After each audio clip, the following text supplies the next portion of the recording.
Hare Hare, Hare Rama, Rama Rama, Hare Hare. Hare Krishna, Krishna Krishna, Hare Hare, Hare Rama, Rama Rama, Hare Hare. Hare Krishna, Krishna Krishna, Hare Hare, Hare Rama,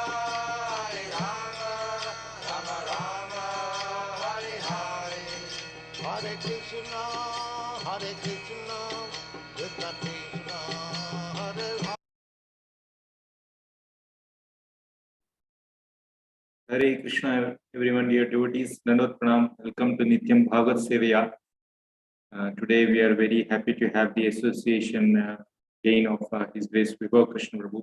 We are very glad that he has accepted to continue the chapter. Hare Krishna Prabhuji, Dandot Pranam. Welcome.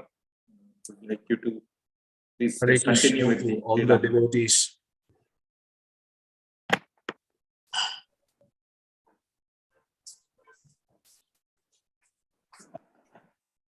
Hare Krishna, am I audible? Yes. And can you all hear me? Yes, Prabhu. Okay. So tell me when I should begin. We can start, Prabhuji. Okay.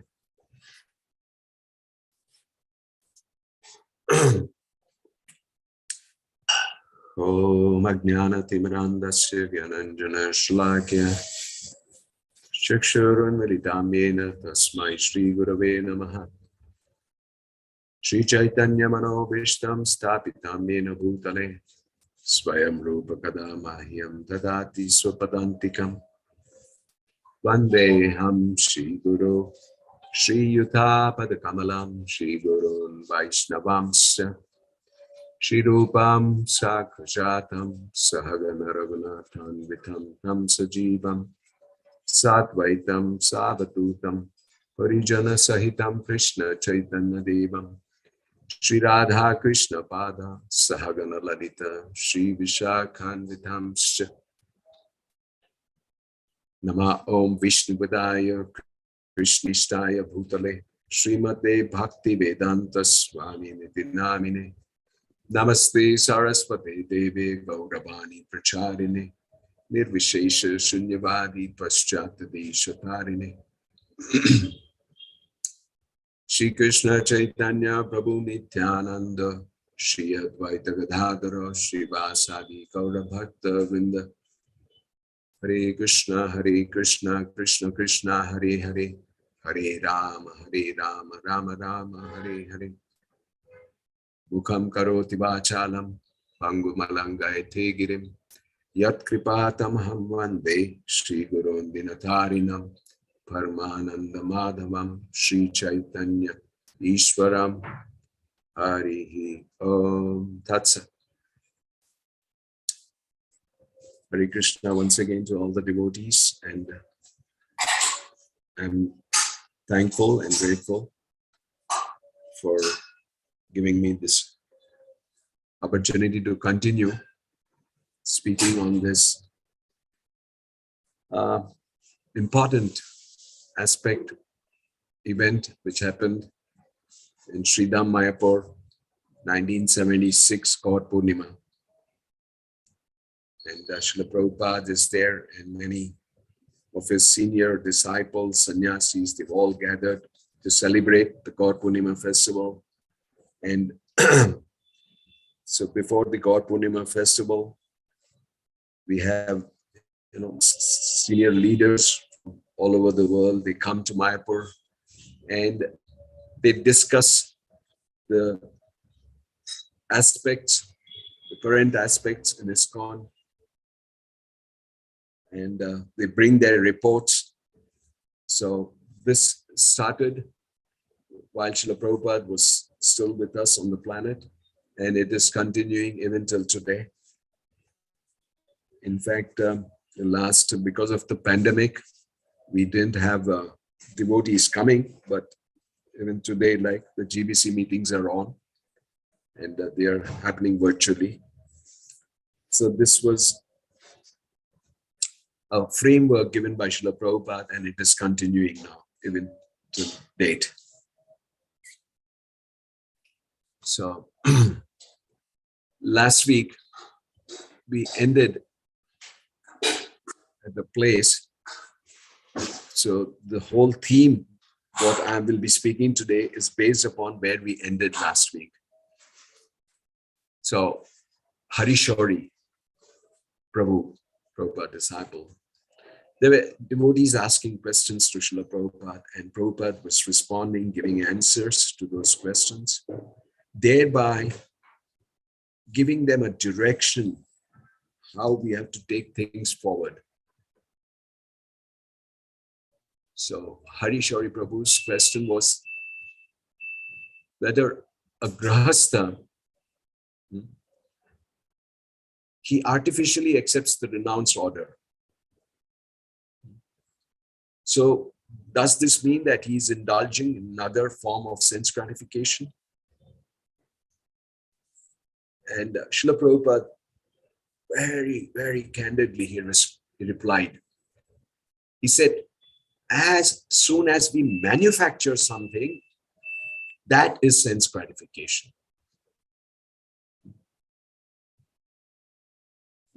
When we think, I want to fulfill my desire, that's all. That is sense gratification.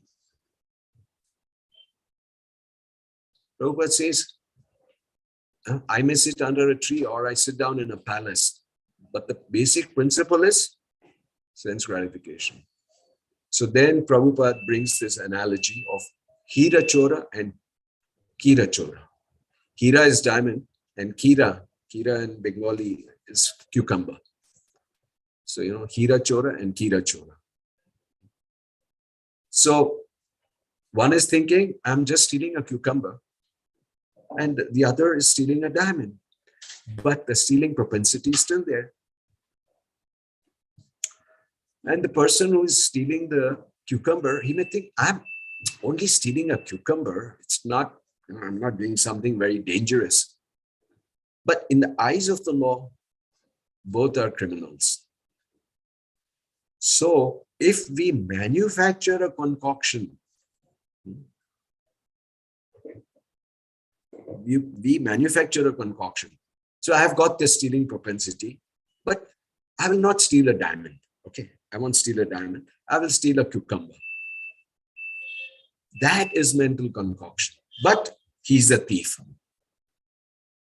So this is where we had stopped last week. I'm going to continue further because this week also, this whole issue, very important issue has happened here in 1976. So there are grahasthas in ISKCON. Now, I want to give you a platform to understand 1976, we are in 2022. Much has evolved in ISKCON. In ISKCON, being a devotee of ISKCON at that time means you move into the temple. You dedicate yourself completely. Today, and Prabhupada had this vision also. He said in future, it's not that everybody will live in the temples, but at that time it was the situation. We have heard Prabhupada speaking again and again, time, place, circumstance. At that time, that was the situation that, when it was the philosophy that attracted us to ISKCON. Srila Prabhupada, was a great attraction. Whoever met Srila Prabhupada was attracted to Srila Prabhupada. But joining the movement was like, you move into the temple. And the movement was growing. It was becoming bigger and bigger. Many centers were being opened. The number of devotees were growing. Srila Prabhupada was initiating many disciples. So with this in mind, we have to understand what is going to be discussed now. So Prabhupada said, no mental concoction. He's a thief. At that time, His Holiness Jayapatak Swami asked, so is Grahastha in Krishna consciousness allowing us to steal the cucumber? And Prabhupada said, yes, the grahasthas may be kirchora, but the prostitute hunter is hirachora. So the householder is kirachora, that's all. So Harishori Prabhu, I mean, this is the beauty of, how the disciples would probe, and that's how, Prabhupada would reveal more. So Harishori Prabhu further inquired. So this artificial renunciation was sense gratification. He wanted to confirm. Srila Prabhupada gave this analogy. So Harishori Prabhu wanted to fully confirm that this artificial renunciation, was it sense gratification?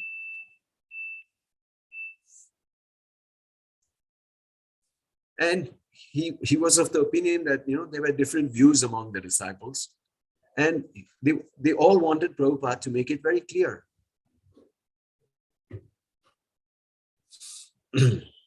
So Prabhupada further elaborated. He said, renunciation is not artificial. This is important. We should try to understand. Renunciation is not artificial. It is a process. We have to give up this sense gratification. So we go through a process to transform, to turn ourselves, right? So renunciation is a process. Sometimes, Srila Prabhupada said, in a health club, a person who doesn't know how to swim, so, they are trained not in the water, outside. Some training is given. So artificial swimming is not actual swimming, but it is to practice that when you get into water. So renunciation is like that. So, and then Dayanand Prabhu says, but sometimes people who renounce, they become very proud. Pride is one of the things that, hampers our progress in Krishna consciousness when we become proud. So sometimes devotees have this, they're very proud that they're able to, do so much. Comes to my mind that sometimes, we hear, it is the mood and the intent behind that when such sentences are spoken, I observe, like there's Nirjal Ekadashi, right? So we have to be very careful. Yes, those whose bodies, allow them, they should do it. But we don't, hype it up to that extent that, everybody has to do Nirjal. And then there are some devotees, they're so, they're so filled with pride that I'm able to do Nirjal. I mean, it's nice to do. And when you're young, the body permits, you should do it. But then every devotee has, their own body and their own health parameters, right? So this pride, that people who renounce, they become full of pride. Dayanand Prabhu asked. And Prabhupada continued to reply that renunciation had to be actually practiced. Prabhupada connects it with Mangalarti. He says everybody should attend Mangalarti.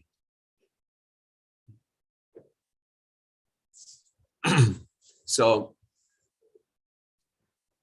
otherwise no prasadam. So that is sort of, you are sacrificing, you're renouncing something, your sleep, you're getting up, to attend Mangalarti, which is very auspicious, which is good for all the devotees. So if the devotees were looking for Prabhupada to make an absolute distinction between Grahastha and Sannyasis, it was not there. Rather, Prabhupada, he emphasized the actual quality and the practice of the individual devotees. So Prabhupada laid emphasis on the practice that was being, done by the individual devotees and the actual qualities that were developed from it. So Hridayanand Goswami Maharaj comes up with a proposal here. He says, how about, it would be nice to have city centers for those who are preaching, active in preaching.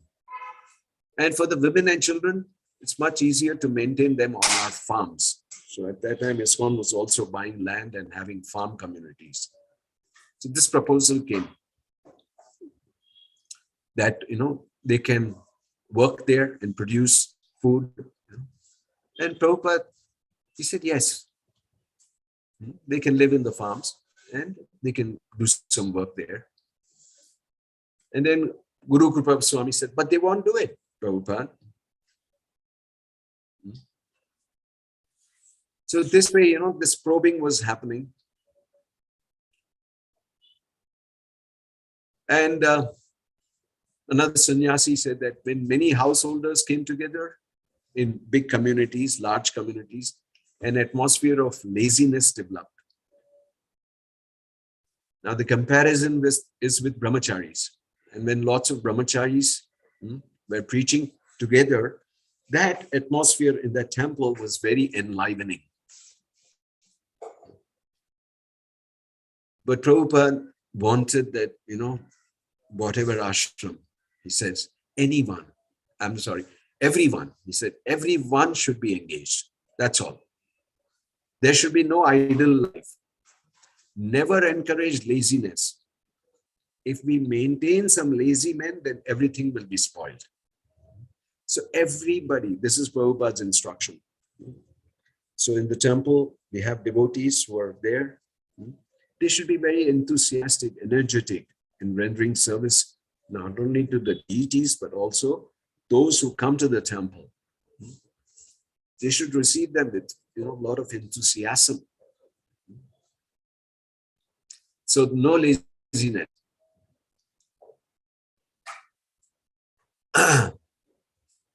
Now,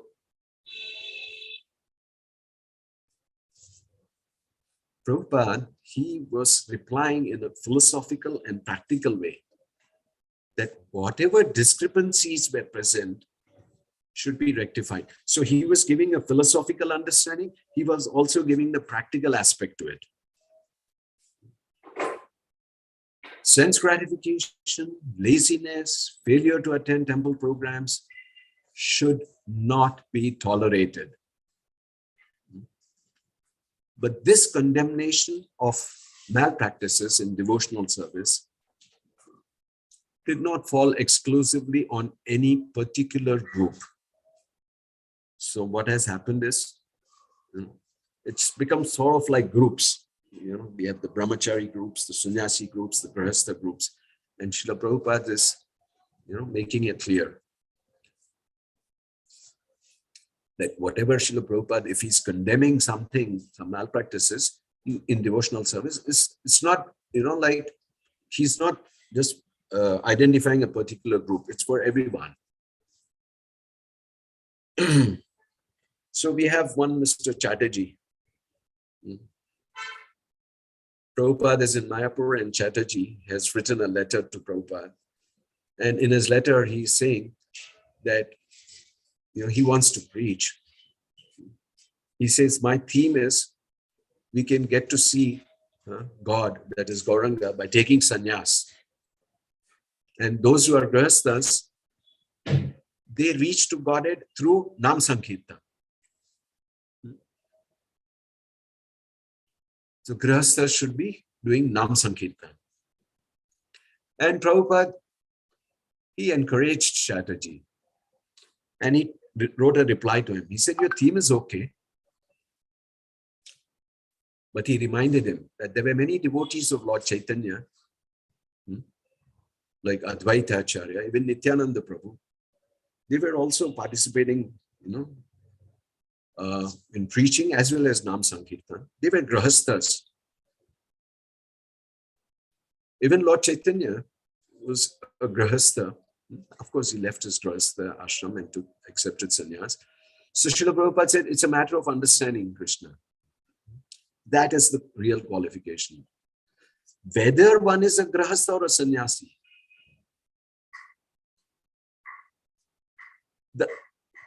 the bottom line is, how well does he know Krishna?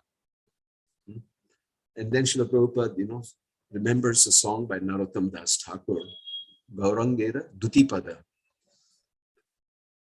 where it says, Gaura Prema Rasarnave, Setaranga Jeba Dube, Se Radha Madhava Antaranga, Griheva Vanete Thake, Ha Gaurange, Bole Dhake, Narottama Mage Tara Sanga. So, if one says, let me dive deep into the waves of the nectarian ocean of the transcendental loving movement introduced by Lord Chaitanya, he immediately becomes one of the confidential devotees of Radha and Krishna. It does not matter whether one is a householder living at home or a vanaprastha or a sannyasi living in the forest. If he chants, O Gauranga, and if he becomes a devotee of Lord Chaitanya, then Narottam Das begs to have his association. So, Srila Prabhupada quotes from Narottam Das Thakur, doesn't matter whether it's a householder or a vanaprastha or a sannyasi. We have to take shelter of the chanting of the holy names of the Lord. We have to become devotees of Lord Chaitanya. So, also, Srila Prabhupada said that Lord Chaitanya says, Kiba Vipra Kiba Nyasi Shudra Kene Noy. Ye Krishna Tattva Veda, say Guru Hoy. Very, like authorized statements from our scriptures. Whether one is a Brahmana, sannyasi, Shudra, regardless of what he is, he can become a spiritual master if he knows the science of Krishna.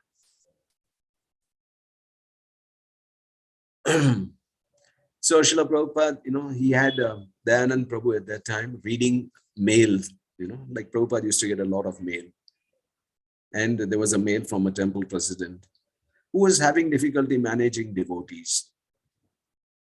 And the temple president was saying that the devotees aren't behaving, so he's criticizing, but they are not accepting. To which, why I'm going into these small things is because there are instructions being given by Srila Prabhupada. There's a lot of learning here. Now, when this mail came, Srila Prabhupada said, simply criticism is not our means. Our means is to show by example. Not that we just criticize the devotees. No, we should be an example for the devotees ourselves.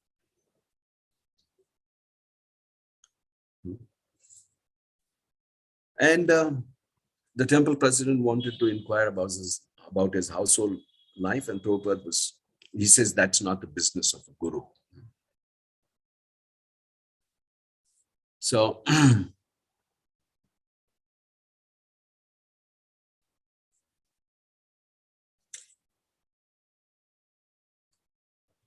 yeah. Srila Prabhupada says further that our whole preaching program is detachment from material life. Grahastha is a concession for those who cannot give it up immediately. The attraction for sex life. Otherwise, marriage is actually not required. It's simply burdensome. Of course, there's like this whole thing is building up. Prabhupada actually felt very heavy force of the sannyasis protest. Sannyasis were protesting that in certain temples, because the sannyasi, his preaching was he was against marriage and he favored brahmachari life. So the others, they complained that expensive properties were being purchased to be used mostly as residences. So the preaching was suffering. The brahmacharis were being told to get married. So this sort of, between the sannyasis and the brahmacharis and the grahasthas, there's a lot. Prabhupada could perceive that antagonism between the ashrams. So Prabhupada said, but these things must be decided by the GBC. And no one can go against their decisions. So he wanted that the GBC body should get, involved into all these things. Prabhupada did express sympathy for what the sannyasis were saying. So he suggested that the families, could serve in farm communities and live self-sufficiently. So, like I said in the beginning, ISKCON that time means, like you join ISKCON, you move into the temple.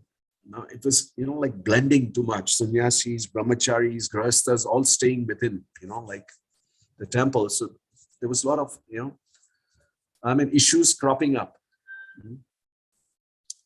So now what happens is when the GBC members assemble, the process is to make an agenda, to discuss each issue, and then to pass resolutions by voting.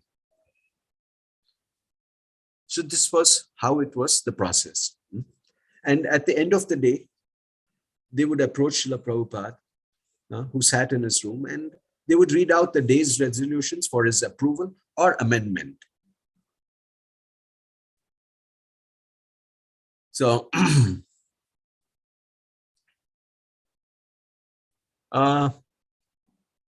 Prabhupada, he also addressed the issue of grahastha and sannyas life, saying that all devotees should become attached to Krishna's family. Sannyas life meant rejection of family life, but not the family of Krishna consciousness. Very important sentence. Sannyas life means to reject, you reject the family life, the false, like family life, but not the family of Krishna consciousness. The Krishna consciousness society was based on renunciation, Srila Prabhupada said. And therefore, all sincere devotees were as good as sannyasis. Those who are sincere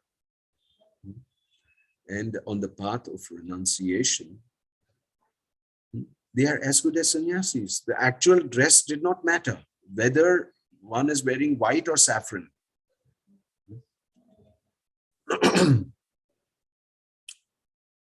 Although an ideal grahastha should eventually come to the stage of formal sannyas after a certain age in life, like Krishna in the Bhagavad Gita speaks about Chaturvarnyam Maya Shrishtam, Guna Karma Vibhagasha. So the varnas and ashrams are there. So, but ashrams also we have to, there's a period where we lead a brahmacharya life or grahastha life, vanaprastha, but eventually even the grahastha should come to the stage of formal sannyas. He said all his disciples should become gurus and each make thousands of disciples, thus spreading Krishna consciousness everywhere. So Srila Prabhupada was telling them, you discuss in the GBC about all these issues, you make a decision, you question the decision, you put to vote, but don't ever make parties, brahmachari party, grahastha party, sannyasi party. If you make groupism, it will be finished. Everything should be done very openly. We have to work for Krishna. And no whispering amongst each other. That is not good. So there should be, things should be done very openly.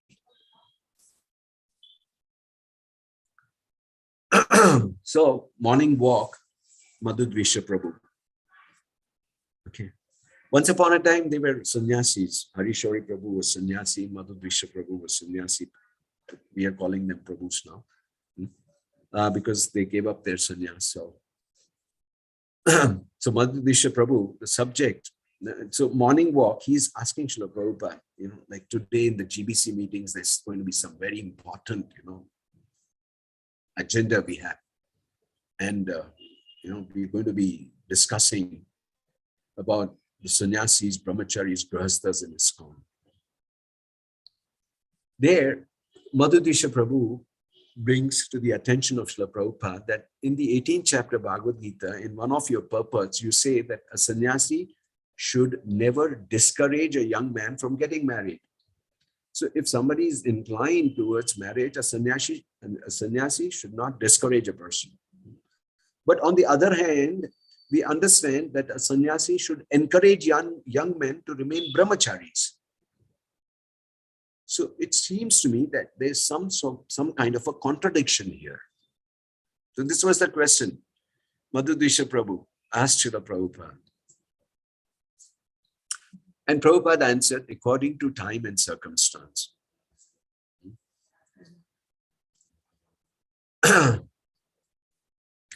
Prabhupada says, just like Krishna, he says, Niyatam Kuru Karmatvam. Always be engaged in your prescribed duty. But Krishna concludes finally with Sarva Dharman Parityaja. So that is not a contradiction. It is just suitable to the time and circumstance. The real aim is that you have to become eternal servant of Krishna. That is the real aim. Either you go through karma, jnana, yoga, it doesn't matter. Ultimate aim is how to reach Krishna, to become an eternal servant of Krishna. And how did Arjuna achieve this? He achieved this favor of Krishna by fighting and killing.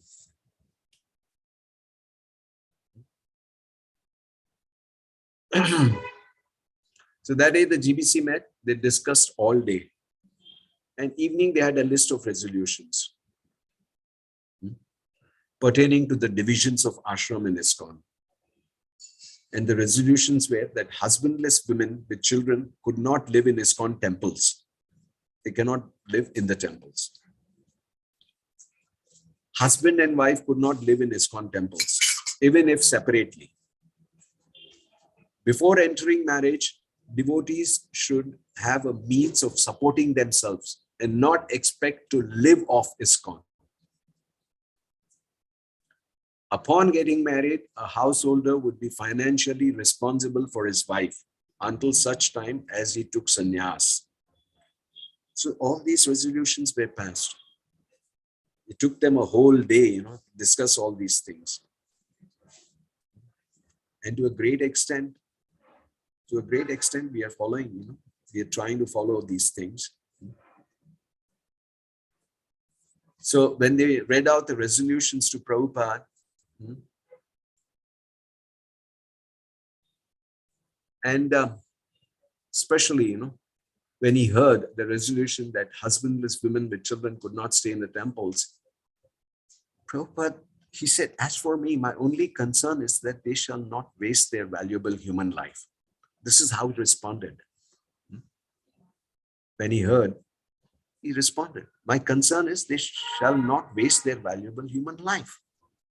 And Prabhupada was not speaking in the tone of the official head of the society.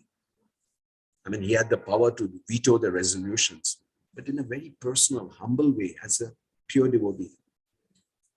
Prabhupada was addressing, his disciples, the sannyasis, the GBCs.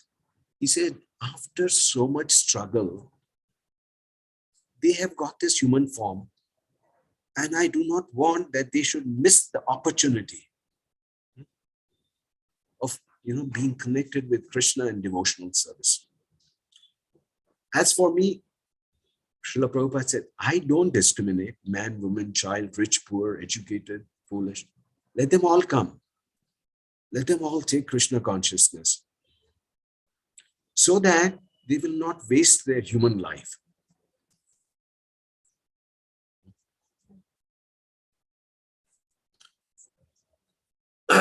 So Prabhupada's remarks,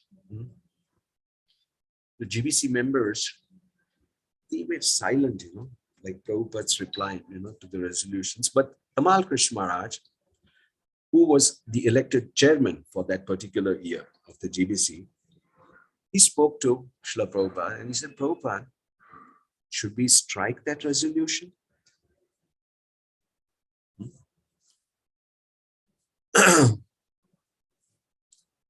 That, women cannot live in the, temples. And Prabhupada also disapproved the resolution that a householder will have to give financial support for his wife for the rest of his life until he took sannyas.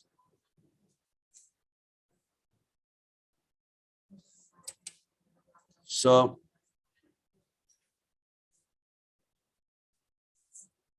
Prabhupada was, like giving them that he wanted all his disciples to preach and to take this movement forward. He said, you create branches and more and more branches of the Chaitanya tree. So you have to be spiritually strong for that. That means, you should chant your rounds very qualitatively and follow the four regulative, principles very diligently. And this is not an artificial show. It's not a material thing.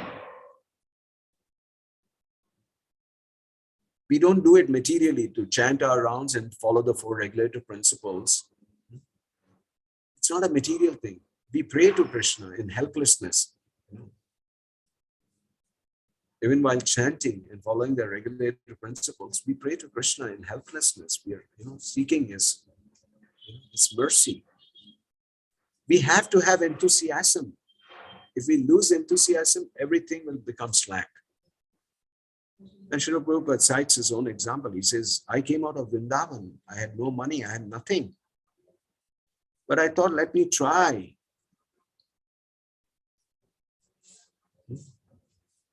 And then Bhagwan Prabhu at that time interrupted. And he said, Prabhupada, but you're still so enthusiastic.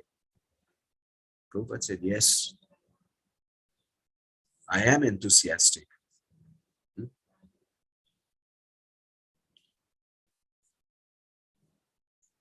Prabhupada said, I don't think I'm an old man. No one is old.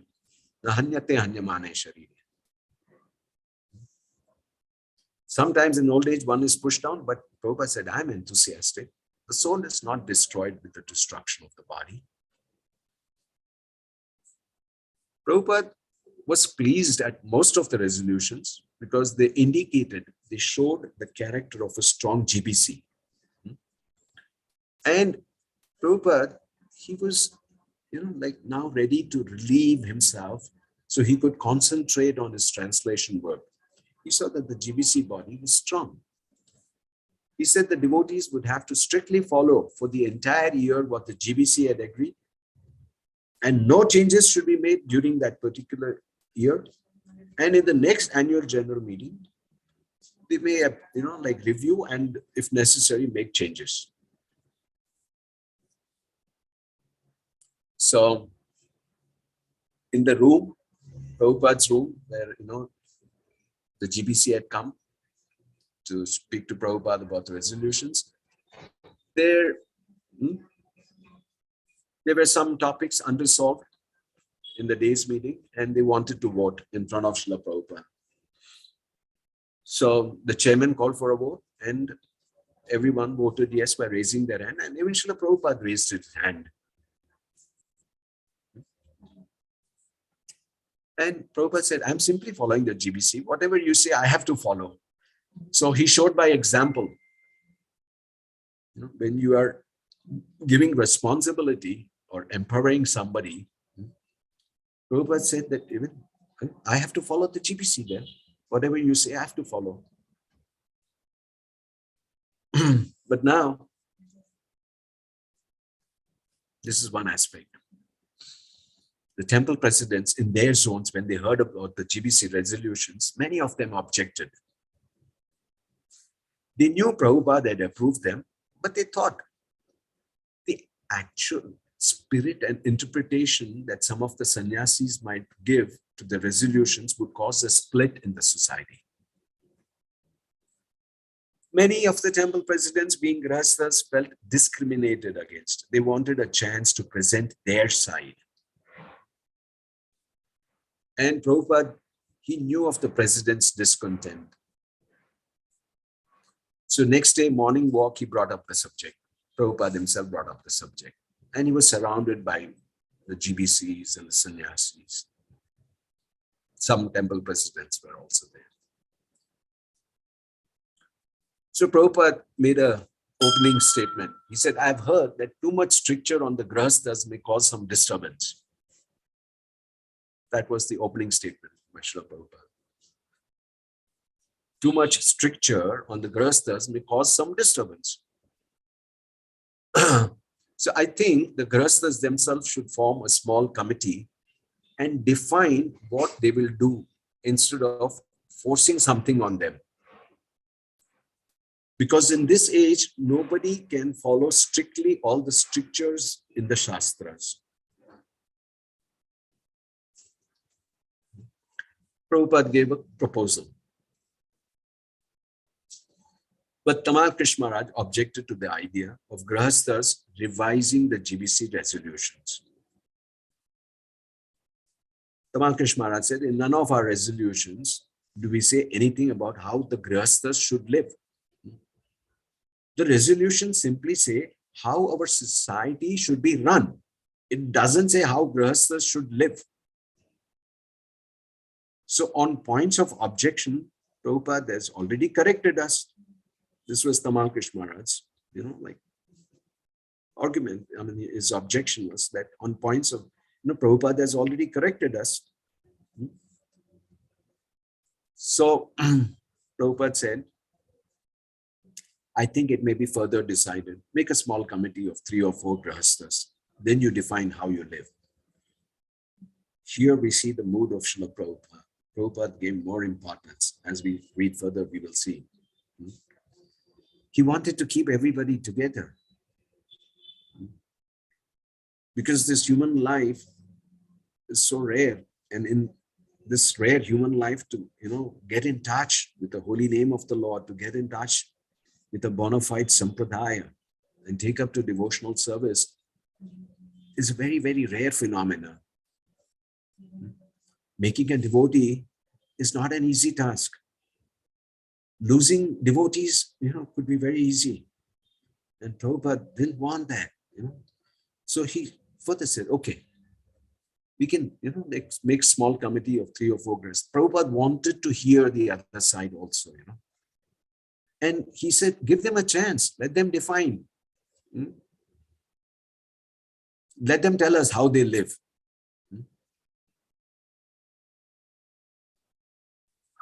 So,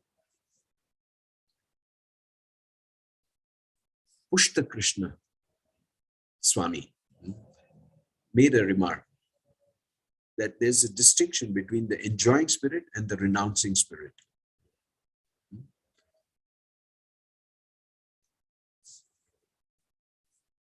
So Prabhupada said,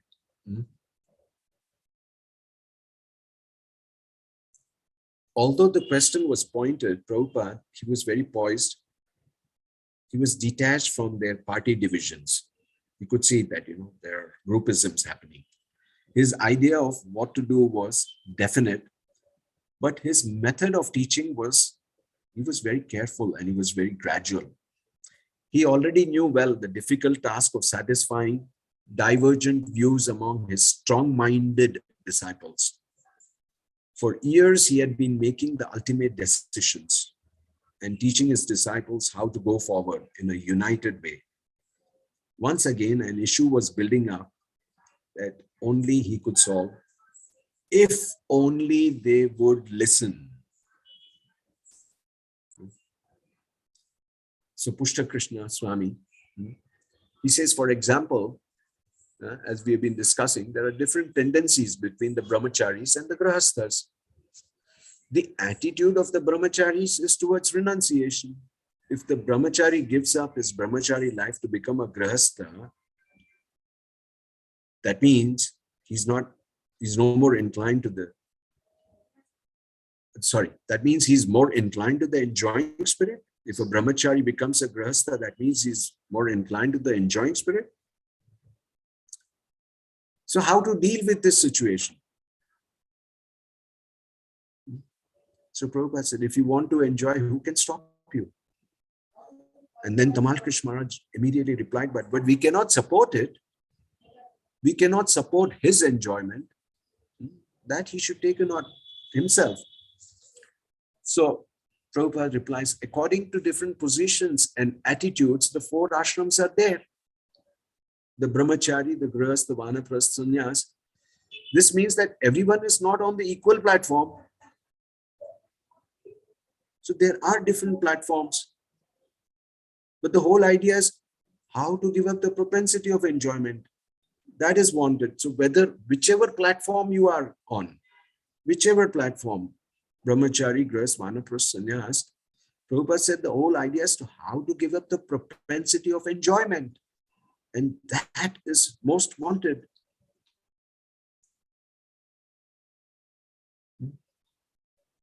So Pushta Krishna Maharaj further, he says in the Bhagavatam we find Shukadev Goswami would approach householders in the morning just so long as to give them a little bit of spiritual knowledge, and he would accept the offering of some milk.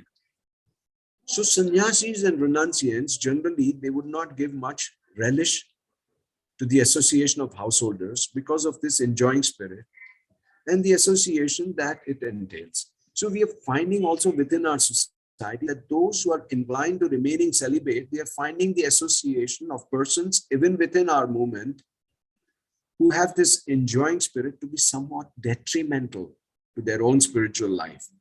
Now they are all living in the temple. The sannyasis, the brahmacharis, the grihasthas, they're all living in the temple. So the Krishna Maharaj is saying that this enjoying spirit is somewhat detrimental to their own spiritual life, to the brahmacharis and the sannyasis. Then Prabhupada said, then what is your proposal? You want to drive them away? You want to drive them away? So Madhudvisha Prabhu says, unless there is association, then they will never become purified. If they are deprived of association, devotee association, they will never become purified. And then Tamal Krishna Maharaj says, no, that is not the problem, because everyone comes together for association. They come together in the temple for kirtan, for lectures, for prasadam. So these are common activities. There's no question that we should not have common activities between all the ashrams. There should be common activities. But for living, there must be separate arrangements. So Tamal Krishna Maharaj made it very clear that there will be common activities, but when it comes to living, there should be separate arrangement.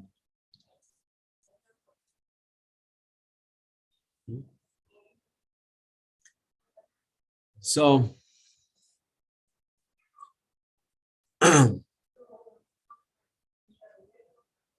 Prabhupada, he also made a comment that some complaints were there that even in the temple, when the husband and wife are talking, that also becomes a matter of complaint.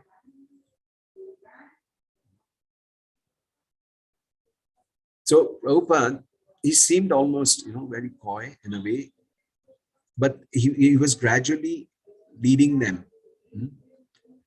He was also hearing more clearly the minds and hearts of his divided disciples. He wanted to hear them to bring it out. So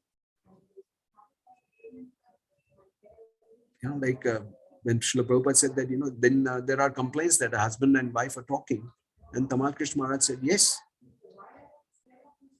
they are instead of like Prabhupada said they are talking, Tamal Krishna Maharaj said yes, they are not talking Srimad Bhagavatam. That means they are talking something else in the temple. Then Prabhupada said, but that you will find everywhere.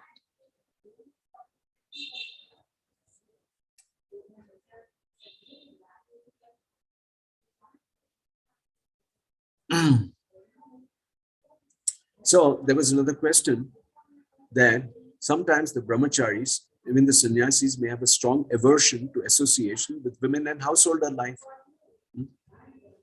They don't want to associate, the brahmacharis and the sannyasis. They don't want to associate with women and householder life. But sometimes the grihasthas will criticize the sannyasis and the brahmacharis. And they will say, this is fanaticism. The grihasthas say that this is just as bad as the enjoying spirit, because the sannyasi is meditating on the same thing, except that he is averse to it. So is it better to be neutral or to be averse? Pushta Krishna Swami, a sannyasi, is asking, is it better to be neutral or to be averse? To which Prabhupada replies, these are all fanaticism. Real unity is in advancing in Krishna consciousness. In Kali Yuga, Prabhupada makes a very important statement here. In Kali Yuga, you cannot strictly follow. Srila Prabhupada says, neither I can strictly follow. If I criticize you and if you criticize me, then we go far away from our real life of Krishna consciousness. So Pushta Krishna Swami further says, so is it correct to say that if we are not Krishna conscious, then if it's not the Grahastha problem, it would be some other problem? If it is not Grahastha problem, then it would be some other problem. This happens when we are not Krishna conscious. Prabhupada said, yes. Yes, when we are not Krishna conscious, we will always,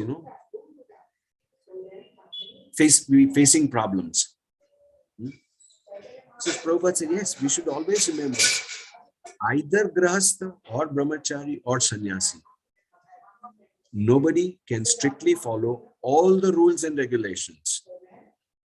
In Kali Yuga, it is not possible. If I simply find fault with you, and if you find fault with me, then it will be factional and our real business will be hampered.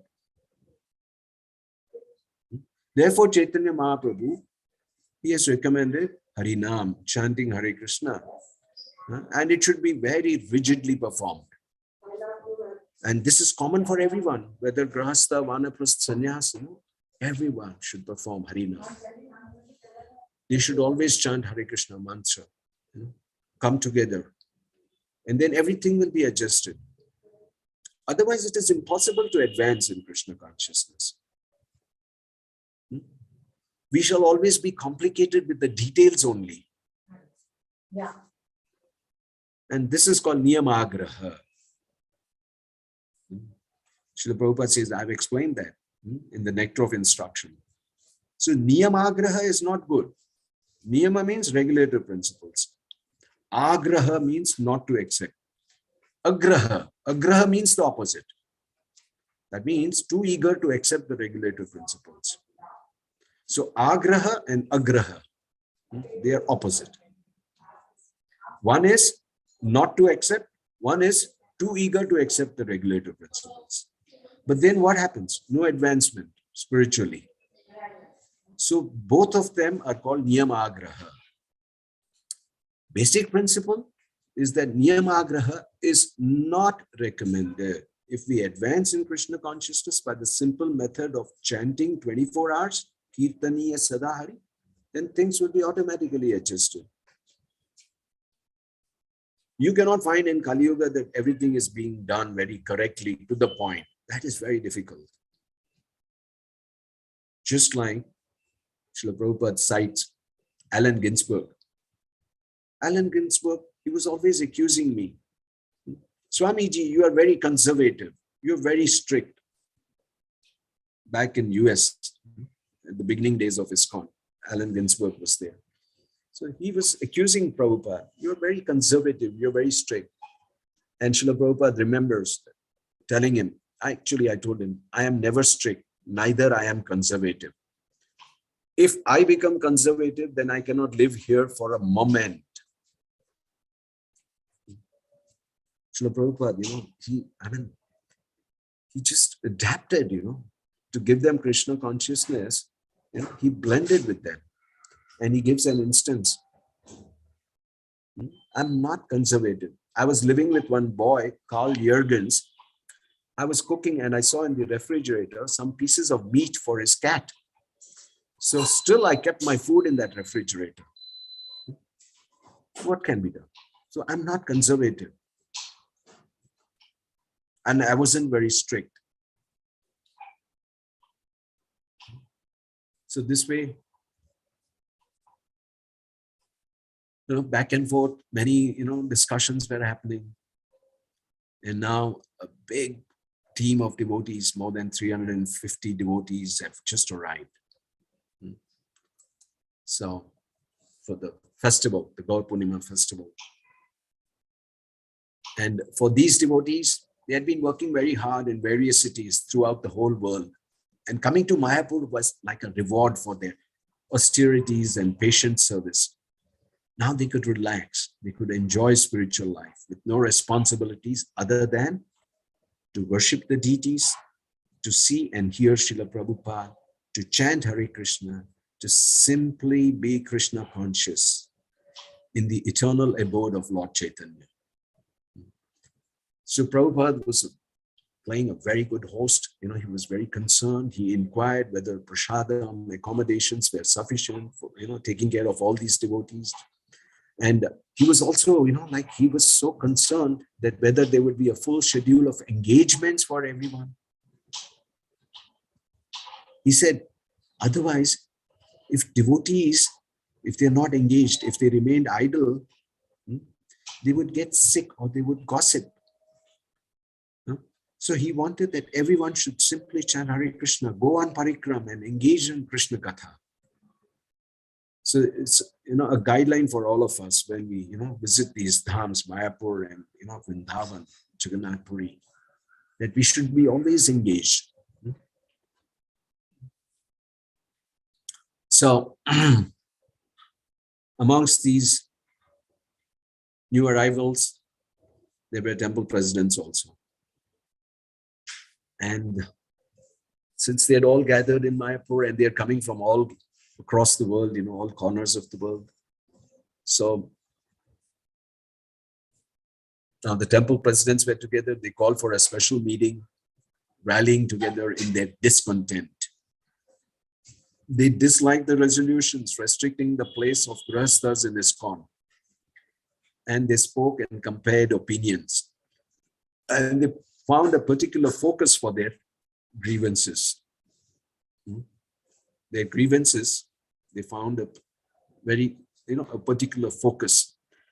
Most of the objections were coming from the North American temple presidents, and they were aimed at Radha Damodar traveling Sankirtan party led by Tamal Krishna Goswami. The conflict had been building for at least a year, ever since Tamal Krishna Goswami had formed the Radha Damodar party. Within that year, the party had grown to about 150 men traveling all over North America and distributing Srila Prabhupada's books. So this discontentment, when they met and they discussed, it was pointing, there was a particular focus, where it was coming from. It was basically North America and focused at Radha Damodar traveling Sankirtan party, which had amazing results of preaching and book distribution, but had some side effects. Prabhupada himself had praised the party, and this Radha Damodar party was responsible for at least 30 to 40% of the total remittances to the American BBT. Imagine just one small Sankirtan party, 150 devotees were doing almost half of remittances to the American BBT. So this party, the devotees in this party lived with spiritually advanced sannyasis. We had Tamal Krishna Maharaj, we had Vishnu Jan Swami, and we had others. So they developed traits of austerity and detachment and had an enthusiasm for remaining celibate without a need for marriage. And this Radha Damodar party broke all records for book distribution and outdid all other zones in temples. They were considered like an elite army of Sankirtan soldiers, and they were recognized world leaders of book distribution. And now there were more than 80 members of this party, Radha Damodar party. They had arrived at Mayapur festival, and they were given a special reserved section in the best building for their residence. But in their zealousness for renunciation and Sankirtan leadership, some of the Radha Damodar brahmacharis had developed a condescending attitude towards temple life and householders. So this materialistic conception had reached the point where some men were judging the worth of a devotee on the basis of whether he wore white cloth or saffron. So anyone in white would not be a spiritually advanced devotee. At least this was the misconception that the temple presidents felt had developed among some of the more immature members of the Radha Damodar party. I will end here with this one important point. The greatest grievance, however, was more practical than philosophical. There was grievance philosophical, like, the brahmacharis were looking down upon the grihasthas, but there was a practical grievance also. Now, these presidents claimed that the Radha Damodar party, they were stealing men from the temples. This is a traveling Sankirtan party. They would come to a temple, do programs, preach, distribute books. But what was happening? They were able to inspire the young brahmacharis. So they were stealing these young brahmacharis from the temples. The temple presidents compared many stories and cited numerous instances to prove that men had been lured from their services in the temples to join the Radha Damodar party. The philosophy that sannyasis were superior to grihasthas, it was being used in an opportunistic way to convince them. So the very best brahmacharis in the temple to give up their posts in the temple and join the Radha Damodar group. So this caused serious difficulties. It's 9 o'clock.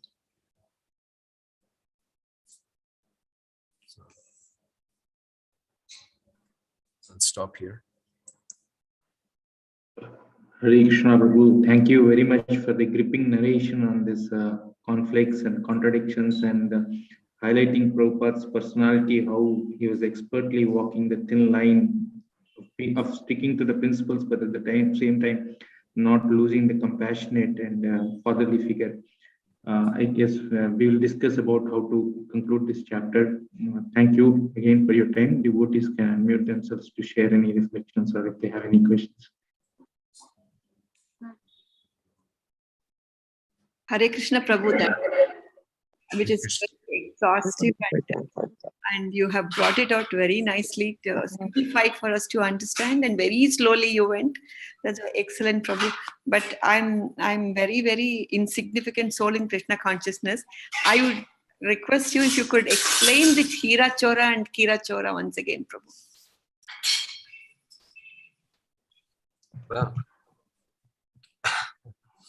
Well, like we console ourselves by saying that, grihasthas, the meaning is that grihasthas, basically it's connected with sense gratification. Oh, like so much of sense gratification is allowed. It's okay. So we concoct. Srila Prabhupada says, as soon as we manufacture, something, that is not good. So the, tendency is, Srila Prabhupada speaks about renunciation, that it's a process. Okay. And we are all in the process, but we have, not reached this stage.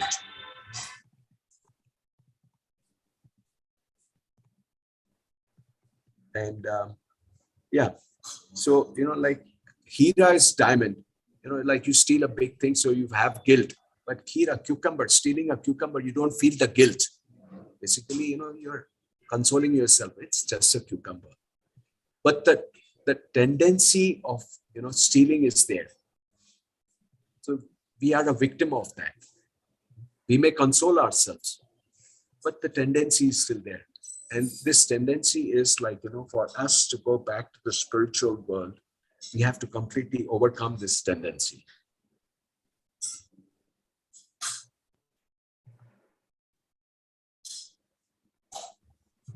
So Srila Prabhupada said, the solution to all this is chanting the holy name, following the regulator principles in the association of devotees, coming together. And if we can increase this and do it more, our chanting should be very qualitative. If we can do this, then slowly, gradually things will fall in place. But this tendency, because it is not just this lifetime tendency, we have been carrying this from our previous lives. So this tendency of sense gratification is there within us. But it's like we try to cover it up and say it's okay, it's a small thing. It's not a big thing, you know. It's just a cucumber. I stole just a cucumber. Sense gratification is like compared to, you know, stealing. I stole a cucumber, so it's not a big thing. But we have to overcome the sense gratificatory, that tendency. In Krishna consciousness, we are taught to serve Krishna. We use all our senses to serve Krishna. And by serving Krishna, our senses are also gratified. We are experiencing sense gratification by sensing Krishna, by serving Krishna. But if we, you know, like not connected with Krishna, if we are trying to gratify our senses, so that tendency is our weakness and we have to overcome it. Hare Krishna. I don't know if I've answered that. Thank you, Prabhu. Dandavat Pranam. Hare Krishna.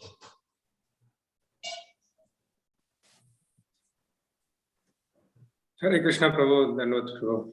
Hare Krishna, Venugopal Prabhu. Thank you, Prabhu. Wonderful reflections and lessons, nice explanations. I just wanted to share something that just stuck with me, like the earlier point about renunciation and the conversation about Harishwari Prabhu and clarifying that renunciation point. I think it came out very nicely that renunciation is not like an event, but it's like a journey and process. You mentioned process. So yeah, I think that was very clarifying on the topic of renunciation. It's not like one act or one event, but through the process, we develop a natural detachment for whatever is that which we are attached. And that is more sustainable renunciation and not like something that is which is just an event. Artificially done, yeah. Sometimes artificial renunciation was also mentioned in the conversations. Yeah. Then just the one point that I wanted to thank for that point, and yeah, others can share. Thank you very much, Hare Krishna. Thank you, Prabhu. Very good realization coming from you on that point. Yeah, it's a process. Very good. Hare Krishna. Hare Krishna. Thanks. Hare Krishna.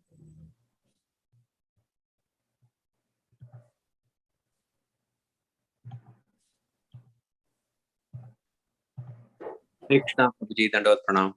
I think one important point I understood was Prabhupada did not stop anybody to express their opinion. He was letting everybody to share their opinion, and he acted as a great leader here by letting them express their opinion, different diverse opinion, and how finally he actually choose a middle path, and based on the Shastras and how he actually perfectly handled the situation. I think it's a great lesson for us, Prabhupada demonstrated.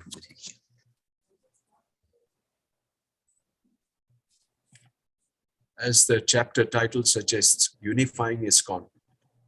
For Srila Prabhupada, this was very important to keep all the devotees together. He said there will be divergent views. We have our individual natures, but how we can come together, cooperate, and carry on this movement. There will be differences, but the differences will get resolved by coming together in chanting of the holy name and doing Krishna Katha together. So we should not live in the euphoria that, you know, everything will be always rosy. There will be differences. From time to time, we will be tested.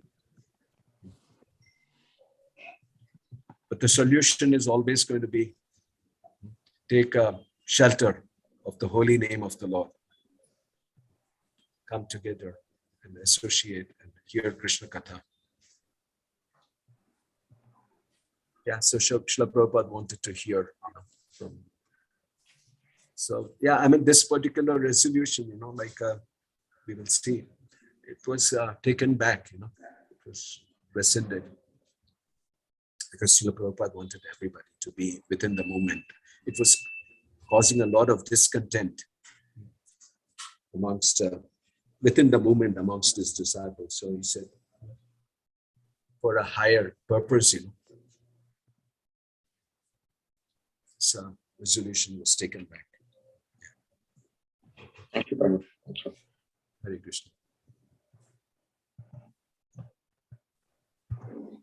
Hare Krishna Prabhu, thank you. Thank you for the wonderful narration, as well as all your particular reflections were just good, were really, really good. I like the point that Prabhupada, he was empowering the GBC to do many decisions, and he was also directing, leading them to come to a conclusion, which is the most appropriate thing to do. So it's a wonderful quality of helping and guiding to make sure the right decision is taken. This is really amazing. Prabhupada has been he's easily led from all fronts. He's been leading by example on various fronts, and this is one of them. And here Prabhupada is looking at a long-term view, not just of, to make sure that the decisions taken in future are also in that same direction. So he's been guiding them wonderfully well. Great example. Thank you. There's so much of learning we get, Srila Prabhupada's purpose, his books, of course, like philosophically, they make us very strong in our Krishna consciousness, but from these practical things also, there's so much of learning that we get. How Prabhupada handles the situations, So philosophically and practically also, Prabhupada is guiding us. Yes. Thank you. Hare Krishna. Hare Krishna.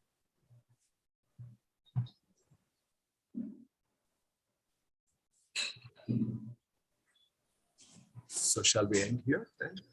Yes, Guruji. We can end with the Vaishnava pranams.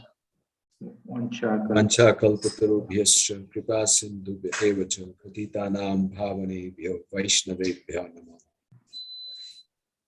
Koti Vaishnava Srila Prabhupada ki jai. Hare Krishna. Thank you, Guruji. Thank you again for your time. We'll conclude here today and we'll meet again tomorrow. Hare Krishna.